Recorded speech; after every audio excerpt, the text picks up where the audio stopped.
Assalamualaikum warahmatullahi wabarakatuh. Perkenalkan, nama saya Adi Natasha dengan nomor induk mahasiswa 8603488011. Saya dari kelas 1A dengan prodi PGSD. Di sini saya akan mereview tugas pendidikan kewarganegaraan video si layar pada sesi 3, 4, 5, 6, 7, dan 8. Baiklah, ini dia penjelasan dari saya. Mohon didengarkan ya.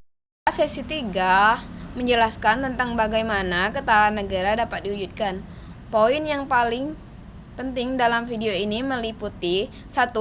Pentingnya stabilitas dan keamanan, bahwa pondasi utama ketahanan adalah stabilitas politik dan keamanan yang terjaga. 2. Peran aspek sosial budaya, pentingnya persatuan dan kesatuan bangsa serta identitas nasional untuk menangkal ancaman. 3. Kekuatan ekonomi, perlunya pembangunan ekonomi yang merata dan mandiri agar tidak bergantung pada negara lain. Dan pada sesi keempat, video yang berjudul Aku Pancasila, Aku Indonesia ini menjelaskan tentang nilai-nilai Pancasila dan penerapannya dalam kehidupan sehari-hari. 1. Toleransi dan saling menghormati terhadap sila ke-1 dan ke-3. Perbedaan agama, Markus dari gereja dan temannya dari pengajian, tidak menghalangi mereka untuk menjalin persahabatan dan saling menolong. Ini menunjukkan sejak awal pada saat mereka berbagi makanan. Dan pada sila kedua, inisiatif untuk membantu Markus yang sedang kesusahan merupakan perwujudan nyata dari rasa kemanusiaan dan keadilan sosial. Pada sesi kelima, yang menjelaskan sebuah materi perkuliahan yang membahas secara mendalam konsep, jenis, dan pentingnya identitas nasional bagi negara bangsa Indonesia. Tujuan dan fungsi identitas nasional ialah, identitas nasional adalah konsep yang sangat penting karena berfungsi untuk dikenali negara lain. Kedua, menjaga eksistensi dan kelangsungan hidup berbangsa. Ketiga, memberi kewibawaan dan kehormatan bagi negara. Keempat, menyatakan bangsa yang berfungsi sebagai pemersatu bangsa. Ada dua jenis identitas nasional. Yang pertama, identitas primer yang bersifat alamiah seperti kekayaan alam, keberagaman suku, budaya, kuliner, dan toleransi yang luar biasa di Indonesia.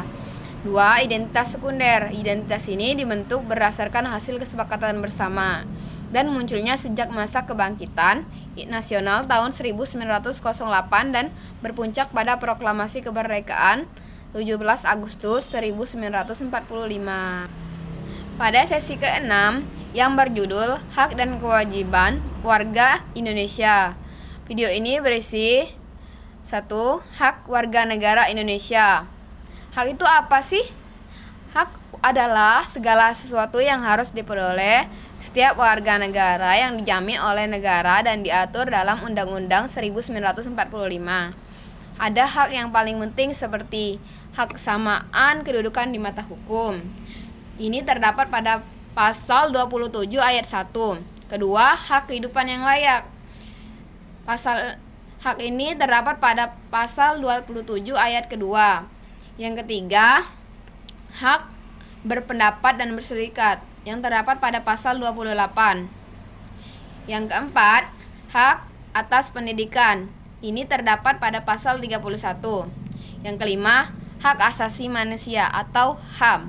Ini terdapat pada pasal 28A sampai 28J. Sementara itu, penjelasan tentang hak dan selanjutnya tentang kewajibannya. Kewajiban warga Indonesia. Kewajiban adalah segala sesuatu yang wajib dilaksanakan oleh setiap warga negara sesuai dengan peraturan perundang-undangan. Kewajiban yang paling penting ialah 1. Wajib ikut serta dalam pembelaan negara. Ini terdapat pada pasal 27 ayat 3. Yang kedua, wajib menghormati hak asasi manusia orang lain. Ini terdapat pada pasal 28J ayat 1. Wajib mengikuti pendidikan dasar. Ini terdapat pada pasal 31 ayat kedua. Itu penjelasan tentang hak dan kewajibannya. Bagaimana dengan hubungannya? Jadi hubungannya ialah hak dan kewajiban harus dilaksanakan secara seimbang. Tidak boleh hanya menuntut hak tanpa melaksanakan kewajiban, ataupun sebaliknya ya. Pada sesi ke-7, video yang berjudul Merawat Demokrasi yang membahas hasil observasi yang berisi pertama, masalah utama demokrasi Indonesia. Indonesia meraih skor 6,30 pada tahun 2020 yang terendah dalam 14 tahun terakhir dan diklasifikasikan sebagai demokrasi yang tidak sempurna. Akar masalahnya, persoalan utama bukan pada aspek legal atau prosedur, melainkan pada problem hati dan pikiran. Kedua, kombinasi penghambat atau hama demokrasi. Kombinasi ini dibagi menjadi dua watak. Yang pertama, feodalistik dan kapitalistik. 3. Inti krisis atau kebebasan tanpa pilar. Krisis terjadi karena kebebasan atau liberty dijalankan tanpa didampingi oleh dua pilar penting yang diabaikan seperti kesetaraan atau persaudaraan. Hal ini menghasilkan oligarki atau disebut juga dominasi kelompok kecil dan ketidakadilan, termasuk inkonsistensi dalam pengamalan kelima sila Pancasila. Keempat, solusi menyembuhkan jiwa demokrasi.